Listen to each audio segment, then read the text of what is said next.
In today's news, fire destroys Virgin Gorda Home. Fire Chief Mr. Zebalon A. Mclean praises officers and residents for their swift action, resulting in no loss of life. And persons in education, law enforcement, and healthcare to be given special consideration for residency and belongership status. The BVI Ports Authority Management Team engages in HR workshop focused on increasing productivity and building a better organization. And government wasting taxpayers' money with the Elmore Stoutt High School redevelopment plan since a solid plan already existed, says opposition leader Penn. BVI International forward Josh Bertie signs dual registration deal with English Football Club, and we are going to have the details. In addition to that, education stakeholders participate in a virtual meeting as redevelopment of the Elmore Stoutt High School campus is set to begin. All this and so much more when 284 News returns. The wait is over!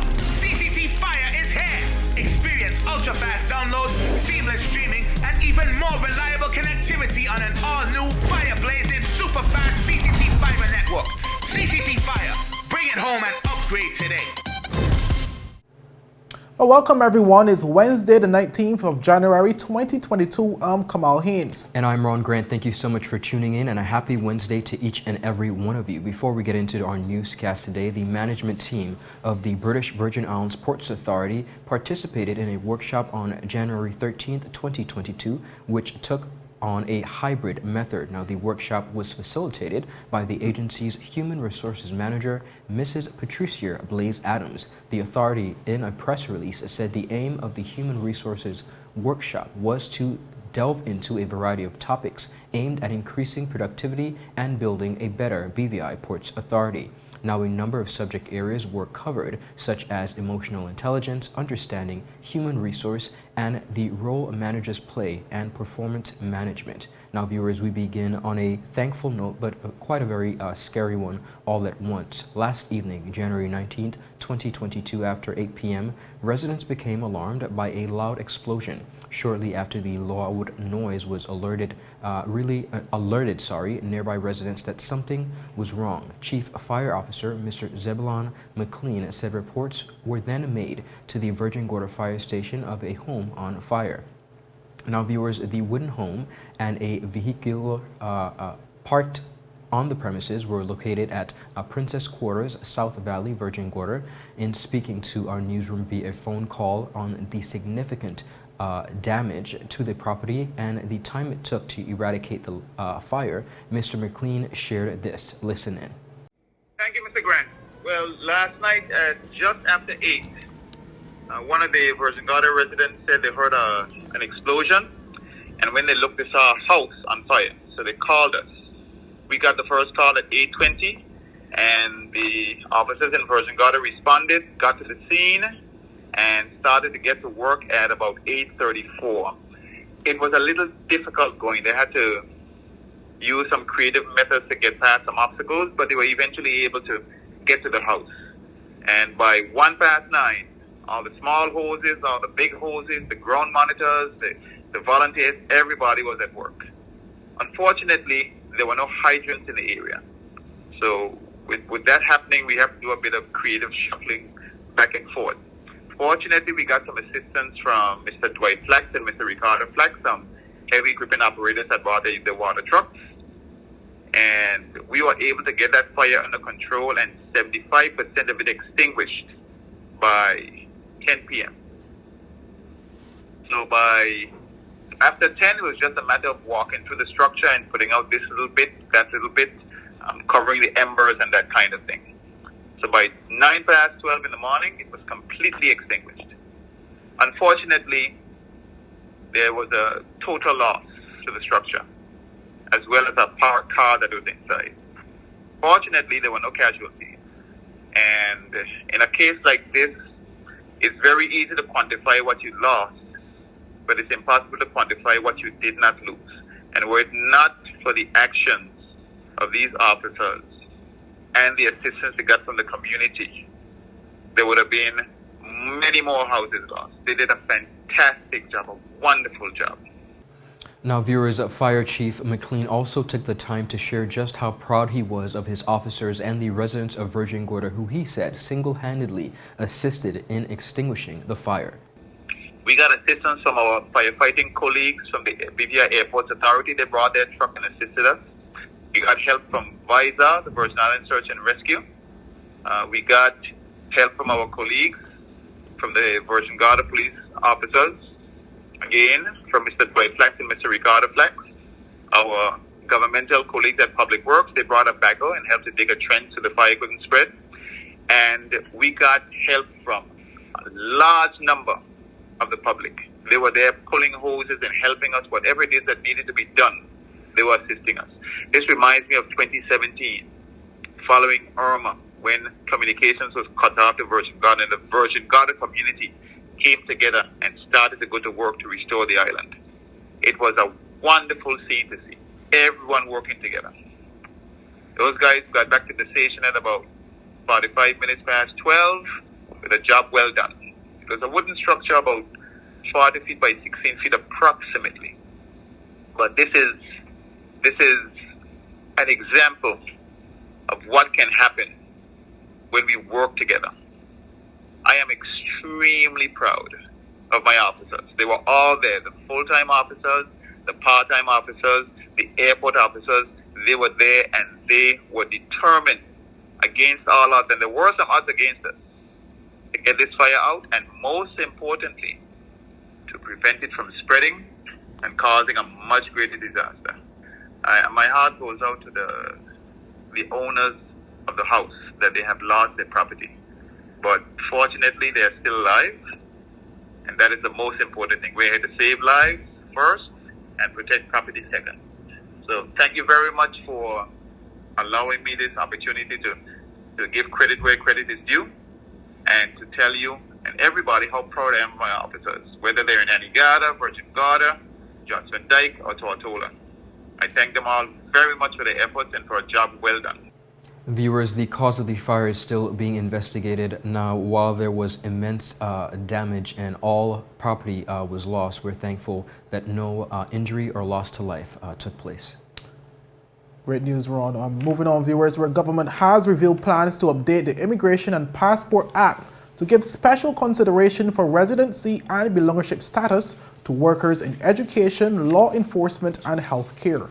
But this was announced during the 2022 speech from the throne on Tuesday, January 18th by His Excellency Governor John Rankin. Well, according to the governor, the Andrew Foy-led administration is focused on modernizing both the immigration and labor legislations for the year 2022. Well, he said, and I quote, "Well, the Immigration and Passport Act Cap. 208 will also be amended to give special consideration for residency and belongership status for workers in these areas: education, law enforcement, and healthcare. Additionally, the government of the Virgin Islands will aim to facilitate the grant of a fourth-generation belongership upon successful completion of the application." End quote. Well, Governor Rankin also announced plans to introduce new fees and services within the Immigration Department and the Department of Workforce Development, which he said will strengthen both departments. He said, and I quote, "Well, government will seek to revise the act to modernize the legislation and allow the department to benefit from a legislative regime. With this will include a fee structure and additional services that respond to the Virgin Islands' current needs for greater protection of our borders and the orderly administration of migrant workers and residents, whilst further strengthening our capability to administer residence and belongership status in a fair, equitable, and transparent manner. The proposed framework will harness technology to modernize immigration." End quote. But the governor also said that the Virgin Islands Labour Codes 2010 will be amended to allow for greater efficiency in the processing of work permits without disenfranchising Virgin Islanders. Ron, obviously, this was somewhat met with great feedback from the public, because a lot of persons, as you may be well aware, there are a lot of persons in healthcare, in law enforcement, and education who have been in the territory for more than 2 decades, yes, and are still does not have status in the BVI, and obviously this will help to facilitate that process and make it a little bit more easier, while at the same time acting as an incentive for those persons who want to get into that particular field here in the territory. Well, Kamal, this is not the first time we've seen the Foy administration tackle the immigration issue. Of course, very early on in their taking up office, we do, of course, remember regularization program. Regularization fast-tracking program, which saw quite a number of residents from across the region who have served their time here and contributed significantly to the economy receiving status. So I do believe, and it seems as though this is just another step in that approach. Yes, please. Well, up next, viewers, the BVICCHA encourages stakeholders to register their interest for the upcoming Business Stakeholders Meeting, National Sustainable Development Consultation First Draft Review, and government wasting taxpayers' money with the Elmore Stoutt High School redevelopment plan, since a solid plan already exists, says Opposition Leader Marlon Penn. Our viewers, we will get to these stories after a word from our sponsors. Is business slow, cash flow down, hosting an upcoming event? We can help. Advertise with 284 Media and take your business or event to the next level by enhancing your present marketing and messaging strategies. Allow our team of experts to create a personalized ad that sets your business apart from all the rest. This could be your business or event. So, what are you waiting for? Contact our marketing team at 284media@cctbvi.com. Advertising with us works. Viewers, welcome back. Thank you so much for sticking with us. Continuing on the local scene, in an effort to include all education stakeholders across the territory of the Virgin Islands on the proposed redevelopment of the Elmore Stoutt High School campus, the government of the Virgin Islands, through the Ministry of Education, is hosting a virtual meeting. They hosted that virtual meeting earlier today, January 19th, to update all stakeholders on the redevelopment of the campus. Now, a government information services release stated that the meeting was essentially being held with priority on the immediate plans for the relocation of the senior school from the CTL building to the main campus. Now, the government of the Virgin Islands, through the Ministry of Education, Culture, Youth Affairs, Fisheries and Agriculture, has been working closely with the Virgin Islands Recovery and Development Agency since June of 2021 to provide what is being called a time-sensitive solution for this requirement. Recently, a contract was awarded to Trojan Design and Development Limited for the design consultancy of the project, and additionally, Sandwise Limited was awarded the contract for the demolition and debris clearance, which was praised for being completed ahead of schedule by Leader of Government Business, the Honorable Andrew A. Foy. Now, a deadline, viewers, for contractors to pre-qualify for the redevelopment of the Elmore Stoutt High School campus has been set for Monday, January 24th at 4 p.m. When applying, contractors have been asked to consider the key elements of the scope of works, to include the construction of a technical school block, the construction of classrooms block north, the construction of classrooms block south, and the construction of an administrative block. The government says it is hoped that the invitations to tender for these works will be issued before the end of this month. Now, viewers, both the RDA and the Ministry of Education have deemed this project an essential project and is striving for a timely execution.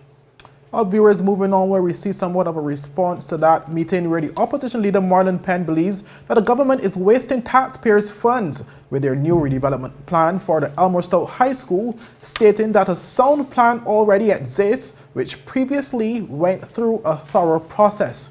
Well, Penn made a comment during a recent interview with 284 News, where he said that under the National Democratic Party administration, a plan for the school was created, approved, and funded. Well, he pointed to a July 2017 publication by the Caribbean Development Bank, which approved $9.28 million loan to support education reforms in the British Virgin Islands.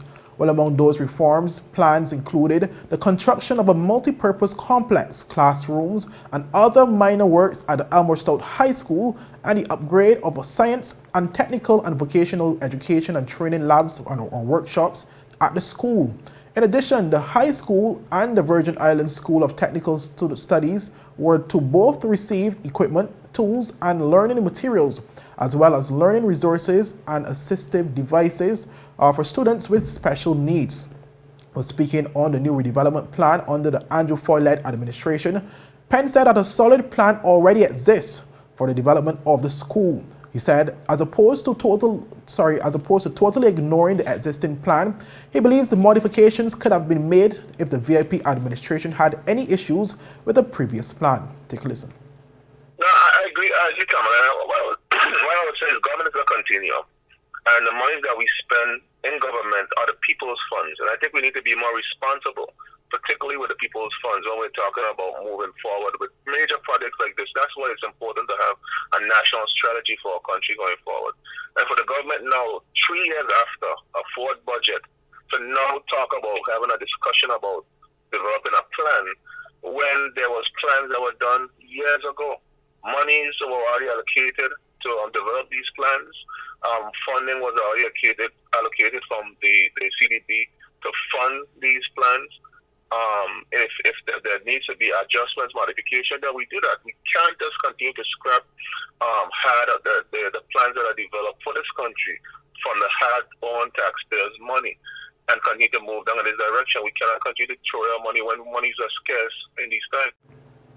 While viewers, to further justify his stance on why there was no need for a new plan, Penn said that the previous plan developed under the NDP went through a thorough process, including public consultation with all the necessary stakeholders. But the opposition legislature believes that the extensive measures taken to get the previous plan to the approval stage should have been noted and used as a foundation to build on the work that was already done. I mean, at the end of the day, the government is the government, Kamal, but the government has to also have to act responsibly in terms of the resources, especially when you have limited financial resources as a country. And look at how can we, for the best interest of the country, move forward in the development of the infrastructure of this country. There's only so much you could do in terms of the development of the high school and infrastructure. And a lot of those things were exhausted in the discussions and the developments that were done, not just from the Ministry of Education, but from the redevelopment of the country's point of view. We did extensive work prior to and after the hurricane about redeveloping our infrastructure and redeveloping our economy. And those discussions were done publicly with the input of the public. So it wasn't that the former government did these things in a vacuum. They were done with the input of the public. We went from Antigua to Jazz Van Dyke, discussing these plans and these ideas with the public. And persons agreed or expressed their opinions on the plans. So this is something that was done from the point of view of the public and the people. Well, viewers, that was the leader of the opposition party, the NDP party, the opposition entirety, Honorable Marlon Penn. Ron, obviously, we would have seen somewhat of a contrasting view regarding the whole redevelopment of the Elmore Stoutt High School. That would have been today in terms of the current minister basically revealing some of the plans in store for the Elmore Stoutt High School. In light of everyone wants the building built, here we see Honorable Marlon A. Penn basically stating that plans already exist. Why waste taxpayers' money in terms of scrapping the entire plan altogether and then having to pump fresh money into it from the conceptualization stage basically, in design, yeah. Whereas all of that would have been already done and approved, and then we would have seen from your story carried previously where you spoke to that of the former minister. You could obviously touch on that as well. Yeah, the former Minister of Education did echo very much the same sentiments as the Honorable Marlon A. Penn, stating that a comprehensive plan was established, and he also alluded to the Caribbean Development Bank and their willingness to not only fund the project but to provide assistance from the beginning to the very end. I think in the final analysis, there is no doubt that from the youngest person to the eldest resident just simply wants the Elmore Stoutt High School and the students and the teachers to be able to learn in a healthy and conducive environment and have an infrastructure that we would all be pleased to. Again, the debate comes up with whether you accept something that was already there or you start over. Here we see the Foy administration starting from the ground up and not having anything to do with the previous plans. Viewers, up next, the BVI International forward Josh Bertie signed dual registration deal with English football club Dorchester Town FC. We have all the details of this. And in addition to that, the BVICCHA is encouraging stakeholders to really participate in the sustainable development plans that are presented by the government. We have the details of this and so much more. We'll be right back. Ladies and gentlemen, it's a brand new season of The Art of a Distinguished Gentleman, a show poised to help guide modern-day men into 21st century distinguished gentlemen. It doesn't always involve suits and, bow ties, but raw, real-life lessons that translate to grounded, community-minded, well-rounded men.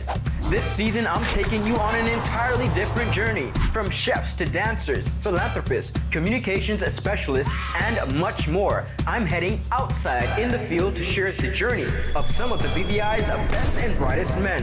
From East End to West End, Virgin Gorda, Joshua Lake, not forgetting Antigata. Our Virgin Islands gentlemen are doing the damn thing, and I'm so proud.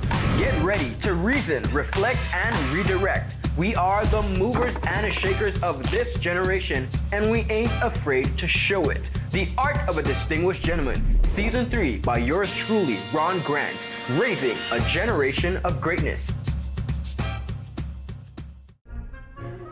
So you're saying I can ask this cat any question? The cat is connected to the computer. You just type in the question, it will read his mind. There the answer comes.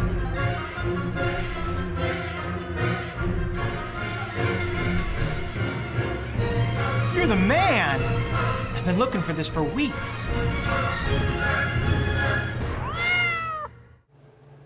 Welcome back, viewers. Our British Virgin Islands international forward Josh Bertie recently signed a dual registration deal with English football club Dorchester Town FC and his former club Andover Town. But the 25-year-old scored 31 goals in 25 games this season with Andover Town before getting a nod with the 7th Division club Dorchester Town FC. Bertie's first game for Dorchester was described by one English newspaper as a difficult start, with promising signs after his side lost 2-0 to Beaconsfield Town last Saturday. Well, speaking of Bertie's promotion was president of the BVI Football Association, Mr. Andy Bickerton, who said the move is a good one for the BVI International forward. It's a good step forward for Josh Bertie. Dorchester Town are in the Conference South, which is like the just outside the Football League in England. He's been playing for Andover for a number of years, so that's a real good step up for him. He's been scoring goals for Andover, so I would imagine Dorchester have seen that and signed him up.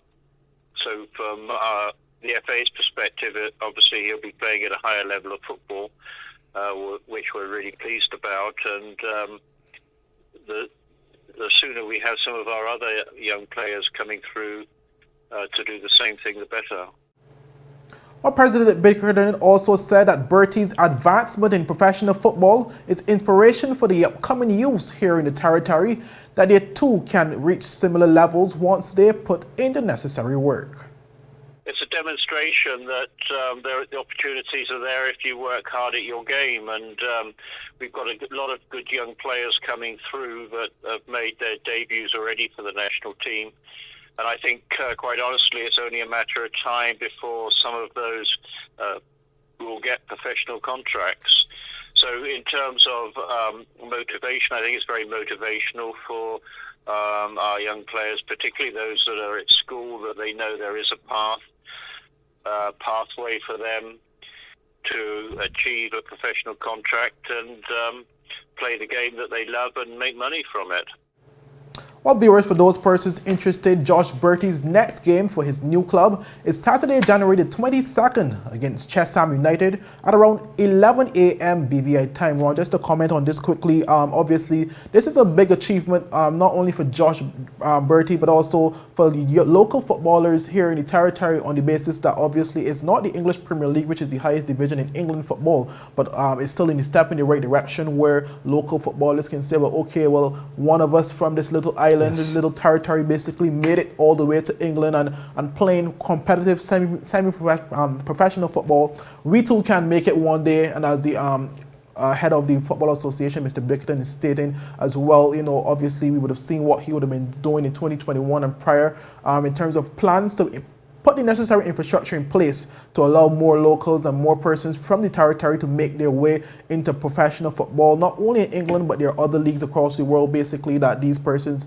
once they put it in the work, they'll be able to succeed in similar fashion. Most definitely want to wish Josh the very best as he continues to shine. Viewers, in a message to all business stakeholders in the Virgin Islands, the BVI Chamber of Commerce and Hotel Association is asking stakeholders to register their interest for the upcoming business stakeholders meeting. Now, in an official message, the Chamber said the National Sustainable Development Plan is near the completion of the first draft. The Chamber is proposing to have the follow-up consultation to have input for the private sector. Now, we caught up with the Executive Director of the BVICCHA, Ms. Kiaya Jackson-George. Listen in. Because the Chamber is all about planning, the Chamber thinks it's paramount for every woman, man, child, individual, business, corporation. If you have a stake in the Virgin Islands, it is your duty and your right to assist in the planning of the National Sustainability Development Plan. We have all been looking for an economic plan. A portion of the economic plan would have to be in the nations. Yes, I am calling the territory a nation, the nation's national plan. And what better way to plan than a plan that is sustainable? Our businesses have to be sustainable. The Virgin Islands has to be sustainable. Hence, we will be hosting a meeting with Dr. Sumer and representatives from the Ministry of Finance to discuss the first draft of the plan. If you would like to review the first draft of the plan, you can go and download it on our website at BVICCHA.org.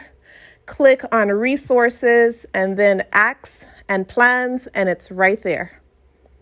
We hope to see every stakeholder involved in the meeting with the National Sustainability Development Planning Team.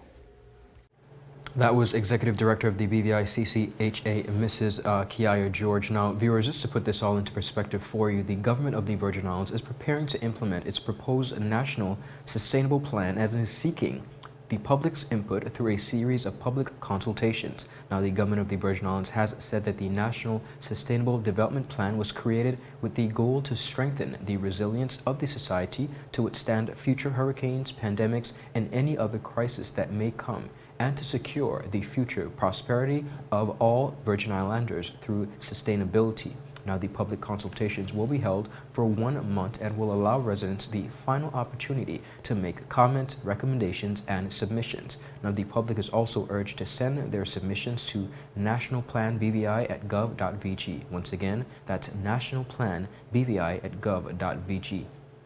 In an official statement in a Government Information Services release, Premier and Minister of Finance, the Honorable Andrew A. Foy, said the National Sustainable Development Plan that is expected to guide the sustainable development of the Virgin Islands for the next 15 years and was built, he said, on inclusivity with recommendations from public and industry stakeholders from the very onset. He said the consultation is ongoing and UNECLAC lead consultant Dr. June Sumer and her team will meet this month with special groups such as farmers, fisherfolk, financial services teams, from ministers, tourism stakeholders, private sector officials, sports personnel, and civil society organizations to ensure that they are well represented within the plan. Viewers, that was a quote from the Honorable Premier on the holistic National Sustainable Development Plan which has been put forward in its first draft. Kamal, we do see it once again where the Chamber of Commerce, who has been the voice of business in the BVI for some 50 years, once again weighing in, and in this case, encouraging the public and the stakeholders to really zone in and be a part of this very important document. Indeed, and obviously the input from businesses and from that association obviously would greatly and significantly add value to that initial plan, the National Sustainable Development Plan, which is supposed to basically incorporate what activity in the territory over the next 15 years. Well, viewers, that's it for today's news roundup. Thank you for joining us today. Follow us on our daily news updates at 284media.com and like us on Facebook, 284media, and Instagram on 284BVI. I'm Kamal Haynes. And I'm Ron Grant. Do have a beautiful rest of the day. Bye-bye. The wait is over.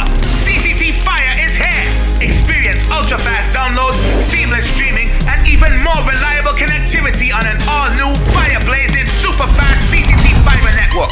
CCT Fire. Bring it home and upgrade today.